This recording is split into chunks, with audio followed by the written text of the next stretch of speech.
Il était une fois un riche marchand qui avait 5 enfants, dont une fille. Un jour, le marchand tomba malade et dut choisir l'un de ses enfants pour reprendre ses affaires. Mais lequel ? Le choix était difficile, car chacun avait ses qualités et ses défauts, et les petites histoires de famille ne manquaient pas. Il consulta l'un de ses amis et lui demanda son avis. « C'est facile. Je vous invite tous à passer une journée chez moi, et je te promets que tu seras fixé avant d'avoir quitté ma maison. » « D'accord, » répondit le marchand, néanmoins sceptique. La fille du marchand vivait loin de là. Elle vint rendre visite à sa famille. Ce jour-là, elle était heureuse de revoir ses frères, mais l'inquiétude l'envahit lorsqu'elle vit la pâleur du visage de son père. Elle l'interrogea. « Qu'y a-t-il, papa ? Tu vas bien ? » En fait, je me rends compte que tu es mon enfant la plus affectueuse et que c'est sur toi que j'ai pu compter durant toutes ces années. Tu me dirais s'il y avait un problème. Oui. Laisse-moi encore quelques jours et nous nous en parlerons. D'accord. Je t'aime, papa. Je t'aime, ma fille.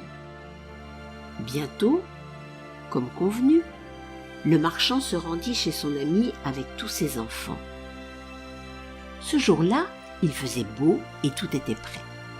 Le hôte s'était donné beaucoup de peine pour que la journée soit réussie. La propriété était grandiose et son jardin magique. Un petit cours d'eau y serpentait. Les branches des arbres étaient remplies de fruits et un peu plus loin, l'endroit prenait un air sauvage.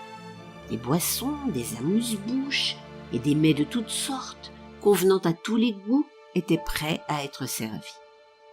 Tous passèrent une très bonne journée entre la promenade, la discussion et la dégustation du repas. Mais peu à peu, la fatigue se lut sur leurs visages. La journée prenait fin et au moment de partir, le hôte leur demanda de prendre ce qui leur faisait plaisir. « C'est très aimable à vous, mais je ne voudrais pas abuser de votre hospitalité. » expliqua l'aîné des garçons.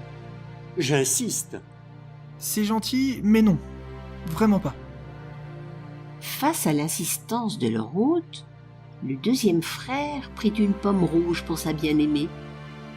Le troisième tenait à peine debout. Il avait tellement mangé qu'il en était malade et il n'avait qu'une hâte, rentrer chez lui. Quant au quatrième, il choisit le plateau contenant des fruits qu'il croyait avoir de la valeur. La fille du marchand avait, elle aussi, profité de la journée et elle admirait le beau jardin. Dans un coin, il y avait des pots contenant de jeunes arbustes dans l'attente d'être plantés. Elle demanda si elle pouvait prendre un pot. « Autre chose, peut-être ?» lui suggéra le hôte. « Je ne peux emporter qu'un seul pot, mais si vous me le permettez, je reviendrai. J'aurai donc encore besoin de vous. » Puis elle se retourna vers ses frères et leur dit : « Notre père vient d'acquérir une parcelle de terrain, et si nous y plantions des arbres ? Dans quelques années, nous pourrions avoir un jardin semblable à celui de notre ami. » « Je suis d'accord. » répondit l'aîné des garçons, et se tournant vers leur hôte, il poursuivit. « Si votre proposition tient encore, j'aimerais prendre un deuxième arbuste alors. » « Je vous en prie, puisque je vous propose. » « Le terrain se trouve près de chez moi. » continua un autre frère. « Je peux m'en occuper, mais je demande une récompense. » C'est d'accord, mais si tu t'engages, il faudra que le travail soit bien fait. Rétorqua sa sœur. « Je suis avec vous également. » dit le quatrième frère. « Moi aussi. Mais pour l'instant, je ne vais pas bien. » ajouta le troisième. Le marchand et son ami échangèrent un regard. Le marchand venait de trouver son successeur parmi ses enfants. Bientôt, la jeune femme reprendrait l'affaire familiale.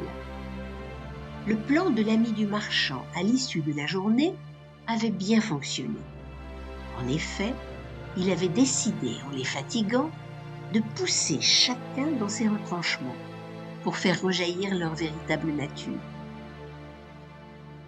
La morale de l'histoire : un bon héritier fait fructifier son héritage, et un bon commerçant est celui qui reste équitable et loyal avec ses partenaires tout en développant son affaire.